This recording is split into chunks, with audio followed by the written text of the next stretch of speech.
Hello students, I hope you all are best enjoying and learning through the online classes and recorded sessions that all your worthy teachers are trying to render to you these days. Students, here in this recorded session of English, today I will read and explain the seventh lesson of your book Footprints Without Feet, and its caption is The Necklace. And I think you all are aware of the term necklace. Okay. So before reading the lesson, we should go through the before you read section, which is given here in the starting of the lesson. And it is written here that Matilda is invited to a grand party. Here in this story, we will learn that a lady named Matilda has been invited to attend a grand party. She has a beautiful dress but no jewelry. The lady, Matilda, has a beautiful dress to wear, but she doesn't have any jewelry to adorn herself for the party. She borrows a necklace from a friend. Therefore, she has to go to a friend and she borrows a necklace from her and loses it. But unfortunately, she loses the necklace. What happens then? Okay, so now let's start. She was one of those pretty young ladies born as if though an error of destiny. Destiny means fate, fortune, into a family of clerks. So here we are talking about Matilda, a pretty young lady who was unfortunately born into a lower middle class family of clerks. She had no dowry, no hopes, no means of becoming known, loved, and married by a man either rich or distinguished. So, the lady Matilda didn't have any means of becoming known or married to a man of either great wealth or repute. Okay, and she allowed herself to marry a petty clerk in the office of the Board of Education. So, when she saw no means of a fair and secure life, she allowed herself to be married to a petty clerk. Petty means a trivial. A petty clerk working in the office of the Board of Education. Okay. She was simple, but she was unhappy. Okay. So, therefore, now she remained unhappy. She suffered incessantly, feeling herself born for all delicacies. Delicacies means comforts, najakat, and luxuries. As she always dreamt of having a luxurious lifestyle, she was unsatisfied and remained gloomy. She suffered from the poverty of her apartment, the shabby walls, and the worn chairs. All these things tortured and angered her.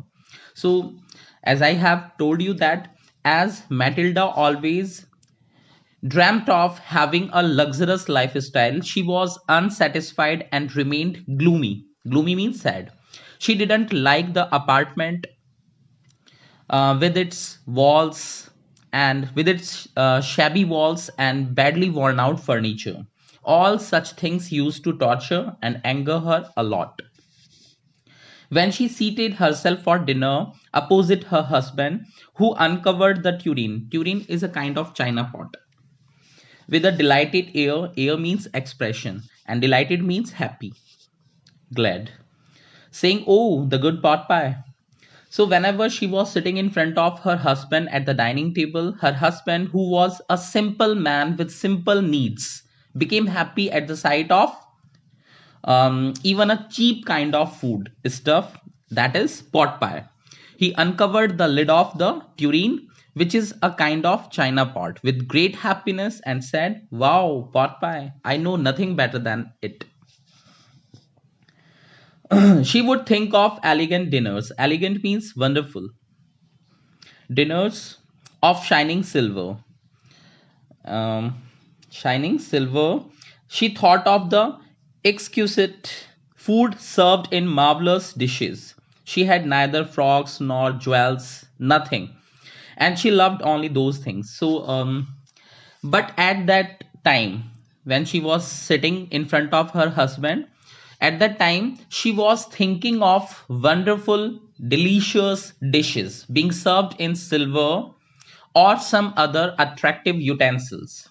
Matilda had neither good looking gowns nor any kind of jewelry to beautify herself, and she wanted such things.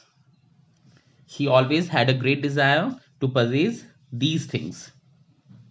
She had a rich friend, a schoolmate at the convent, who she did not like to visit. She suffered so much when she returned, and she wept for whole days from despair and disappointment. Both the words mean the same. Okay, so Matilda had a very rich friend, and you will later come to know that her name is Madame Forestier. So Matilda had a very rich friend, Madame Forestier, and they both studied at the same convent school. She did not like to visit her friend, Madame Forestier, as she always suffered from inferiority complex. She wept for hours whenever she visited her over her misfortune. I repeat the same thing again. She here refers to Matilda. Matilda wept for hours over her misfortune whenever she visited her friend, because she was rich and Matilda's condition was very poor. One evening, her husband returned elated. Elated means glad, happy. Bearing means holding in his hand a large envelope. Here he said, "Here is something for you." So one day in the evening, her husband, Mr. Loisel, came home from his office holding an envelope in his hand. Then he said to Matilda, "Here I have something for you." She quickly drew out a printed card on which were inscribed these words. Inscribed means written. Okay. The Minister of Public Instruction and Madame George Ramponneau asked the honor of Monsieur and Madame Loisel's company. Monday evening, January 18, at the minister's residence. Okay. So, as I have told you that one day in the evening, her husband, Mr. Loisel, came home from his office holding an envelope in his hand. Then he said to his wife, Matilda, "Here I have something for you." So, what was written there? So, instantly she opened the envelope and brought out a printed card, invitation card, on which there were the following inscription that was written. What was written? The Minister of Public Instruction and his wife, Madame George Ramponneau, have invited Monsieur and Madame Loisel to a function at their residence on Monday, 18 January. Okay. So it was written there on that invitation card. So instead of being delighted, delighted means glad, as her husband had hoped, she threw the invitation spitefully. Spitefully, the word actually means disdainfully upon the table, murmuring, "What do you suppose I want with that?" So instead of being happy, she threw the invitation card irritably upon the table and said to her husband, Mr. Loisel, "What do you think I care of it?" उसने क्या कहा? आपको क्या लगता है मुझे इस invitation card से क्या लेना देना? "But my dearie, I thought it would make you happy. You never go out, and this is an occasion, and a very fine one. Everybody wishes one, and it is very select. Not many are given to employees. You will see the whole official world there." So then Mr. Loisel asked her why she didn't want to go there to attend the function, as it was a good opportunity and she never went out, and it was a golden opportunity, a very fine one for them. In the same breath, he told her that only a few employees from his office had been invited to attend the party, and that is, Mr. Loisel was one of them. She should go there, and there she would see the whole official class of people, means very high class of community. बहुत अच्छे अच्छे लोग बाग आएंगे वहां पे, ठीक है. She looked at him with an irritated eye and declared impatiently, "What do you suppose I have to wear to such a thing as that?" Then she irritably looked at him and said she didn't have any suitable dress to wear for the occasion. He had not thought of that. Her husband, Mr. Loisel, had not thought of that. He stammered. Stammer means haklana, stutter. "Why the dress you wear when we go to the theatre? It seems very pretty to me." He was silent, stupefied. Stupefied means wonderstruck, shocked. In dismay, dismay means disappointment, at the sight of his wife weeping. He stammered, "What is the matter? What is the matter with you?" So, um, when she irritably looked at him and said she didn't have any suitable dress to wear for the occasion, then Mr. Loisel suggested her to wear the same dress she always wore whenever they went to the theatre. He said it looked very beautiful to him, but after saying so, he stopped and became sad as he found his wife shedding tears. Then he asked her what the matter was. By a violent effort, she had controlled her vexation. Vexation means irritation, and responded in a calm voice, wiping her moist cheeks. "Nothing, only I have no dress, and consequently means as a result of which I cannot go to this affair. Give your car to some colleague." Colleague means co-worker, "whose wife is better fitted out," means suitable. Fitted out means suitable than I. Then she replied calmly to her husband, "Nothing serious. Only she didn't have any suitable dress to wear for the occasion, and as a result of which she would not go to attend the party." Then she asked him to give that card to any of his colleague whose wife would be more suitable than her for that occasion. Okay. उसने कहा कि भाई मैं तो नहीं जा पाऊंगी since I don't have any suitable dress for the occasion, तो आप अपना ये जो इनविटेशन कार्ड है अपने किसी कलीग को दे देना, वो उसकी जिसकी भी वाइफ मेरे कंपैरिजन में ज्यादा सुटेबल हो इस ओकेजन के लिए, जो जा सके, तो मैं तो नहीं जा पाऊंगी. He was grieved. Grieved means gloomy, sad. He was grieved but answered, "Let's see, Matilda, how much would a suitable costume cost? Something that would serve for other occasions, something very simple." Firstly, he grew upset. Hearing his wife, he grew upset and then asked her how much a simple but good looking dress would cost them. That could be worn on other occasions as well. Not only for this occasion, which could be worn on other occasions as well. Okay. She reflected for some seconds, thinking of a sum that she could ask for without bringing with it an immediate refusal and a frightened exclamation from the economical clerk. Economical means होता है miser यानी कंजूस clerk. Finally, she said in a hesitating voice, "I cannot tell you exactly, but it seems to me that 400 francs ought to cover it." Okay. So she thought for some time before speaking of a sum of money, as she was afraid of her husband's immediate refusal or cancellation of the whole thing. Her husband was an economical, that is, miser clerk, कंजूस type का clerk था. At last she said hesitantly that she would have a good dress for about 400 francs. उसने कहा exactly तो मैं आपको नहीं बता सकती कि एक ड्रेस जो ठीक ठाक सी हो, अच्छी सी हो, वो कितने की आ जाएगी, लेकिन हाँ मैं आपको ये एश्योर करती हूँ कि लगभग 400 फ्रैंक्स में आ जाएगी. Mr. Loisel turned a little pale. Pale means yellowish.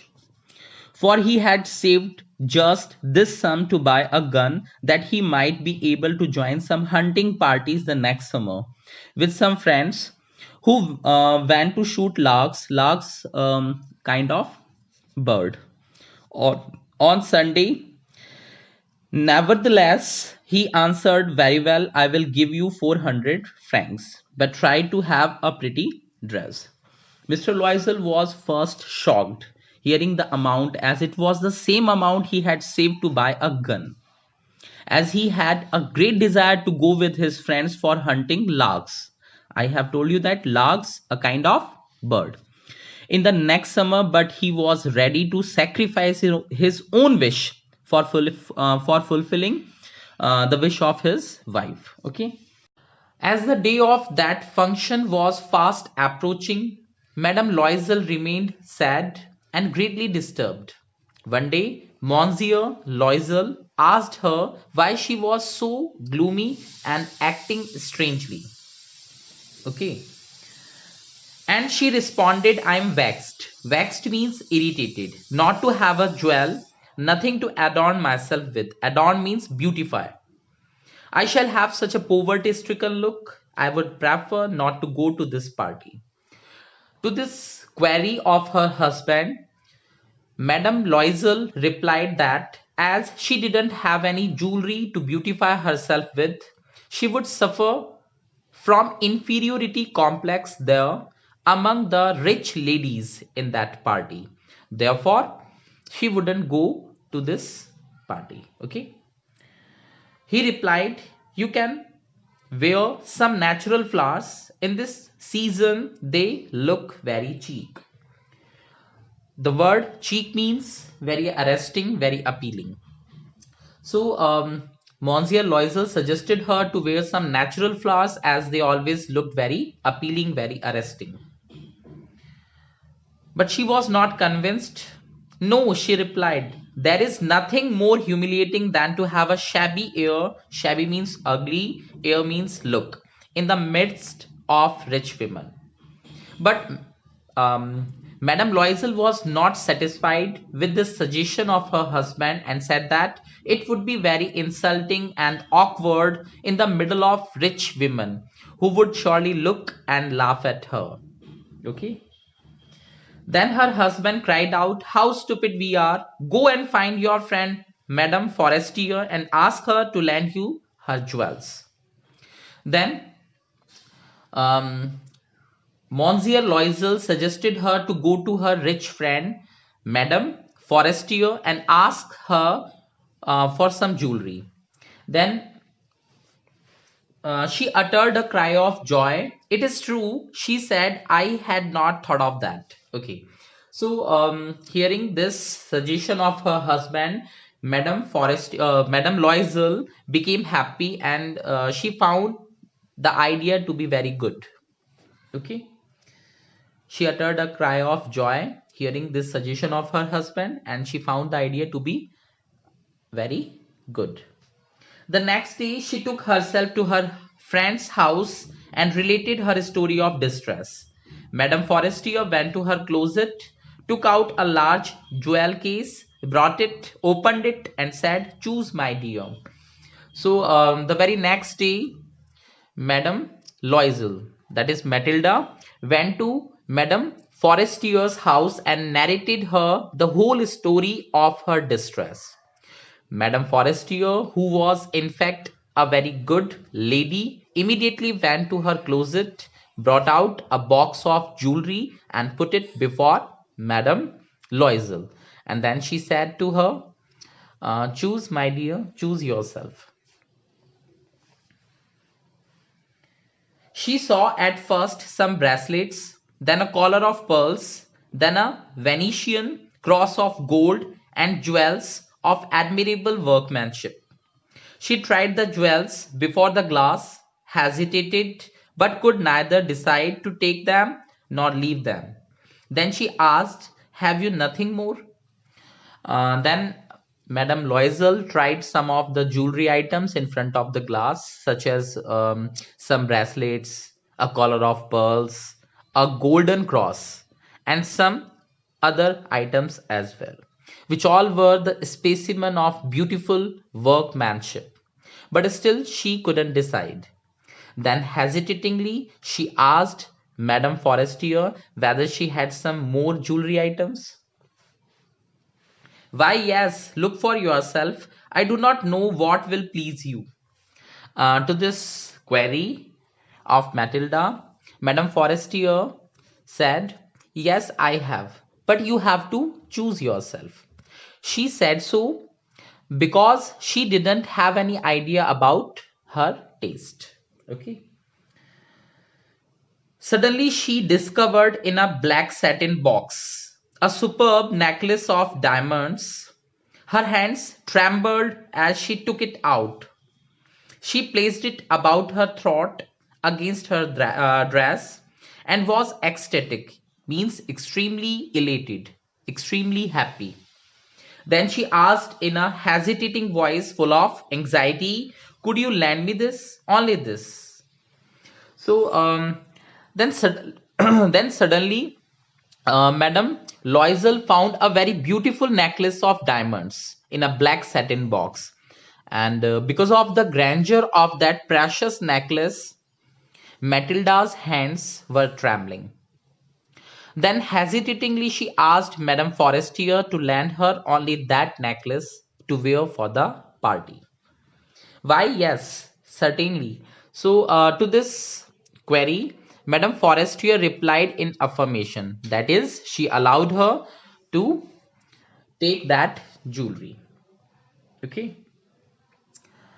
She fell upon the neck of her friend, embraced means hug, her with passion, then went away with her treasure. So, hearing this, Matilda became very happy and she hugged her friend very passionately. The day of the ball arrived. Madame Loisel was a great success. She was the prettiest of all. Elegant means very beautiful, gracious, attractive, smiling, and full of joy. Okay. All the man noticed her. Here, the word man refers to the people. People at the party noticed her, asked her name, and wanted to be presented. So, eventually, that day, which was long awaited, the day of the ball, which was long awaited, came, and Madame Loisel had already got what she wanted. She was the most beautiful, elegant, and appealing of all the women there at the party. Everyone appreciated her beauty, asked her name, and even wanted to talk to her. All this pleased Matilda a lot, as it was all that she always had desire for. With great enthusiasm, she danced a lot throughout the night.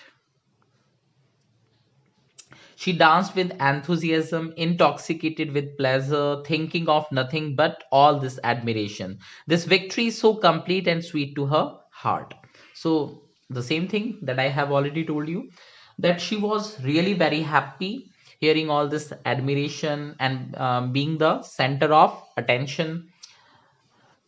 She was very happy and she danced all night full of enthusiasm. Okay.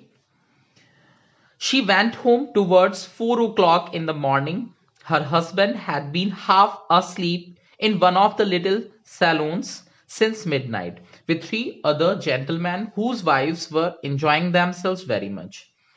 About 4 o'clock in the morning, she went to her husband for telling him to go home. And he had been there in one of the guest rooms. Here, the word salons means guest rooms with three other gentlemen whose wives, like Matilda, were dancing in the party. When she came to Monsieur Loisel, he was half asleep. Okay, so when she went to him, he was already half asleep, resting there in in one of those guest rooms. Okay. Then he threw around her shoulders the modest means very humble looking wraps. Here the word wraps means stole, that you that you can call shawl. Okay. So stole that they had carried, whose poverty clashed with the elegance means beauty of the ball costume. She wished to hurry away in order not to be noticed by the other women who were wrapping themselves in rich furs. So when she went to her husband, asking him to go home now, her husband threw a simple looking, a very humble looking stole over her shoulders, to protect her from the cold of the night. But it looked her awkward, as it was a very humble looking stole whose simplicity clashed with the grandeur glamour of her ball costume. Therefore, she wanted to come out of the minister's residence as quickly as possible, lest the other ladies should see her. Okay, and except Matilda, they all were in beautiful fur stoles. Okay, so she didn't want to be looked at by other women. Okay, Loisel, huh. Loisel detained her. Monsieur Loisel detained her, means stopped her. Wait, said he, I'm going to call a cab. Okay. But she would not listen and descended the steps rapidly. When they were in the street, they found no carriage and they began to seek for one. Seek means dhunna. Okay. Try to find. One. Hailing means calling the coachman whom they saw at a distance. Monsieur Loisel asked her to stop there unless he found a carriage to go home, but she didn't pay any attention to him and came down the steps into the street, following her husband. There, they saw no carriage. They called some coachman whom they found there in the street, but they too were not willing to go anywhere. They walked along towards the river, hopeless and shivering. Finally, they found one of those old carriages that one sees in Paris after nightfall. Nightfall means evening, dusk. Okay. They grew hopeless and shivery. They grew hopeless and shivery and were walking down the street looking for a carriage. Finally, they found one old stylish carriage which a person could see in the streets of Paris after the dusk. Okay. It took them as far as their house, oh sorry, their door, and they went wearily up to their apartment. It was all over for her, and on his part, he remembered that he would have to be at the office by 10 o'clock. Okay, now they were dropped at their apartment by that carriage, and they were weary for Madame Loisel. The party was superb and a thing to be remembered forever. And if we talk about Monsieur Loisel, he knew he would have to be there at his office by 10 o'clock. So, beta, this is sufficient for our today's class. Hope you all have understood. Thanks for watching the video. May you all have a good day ahead.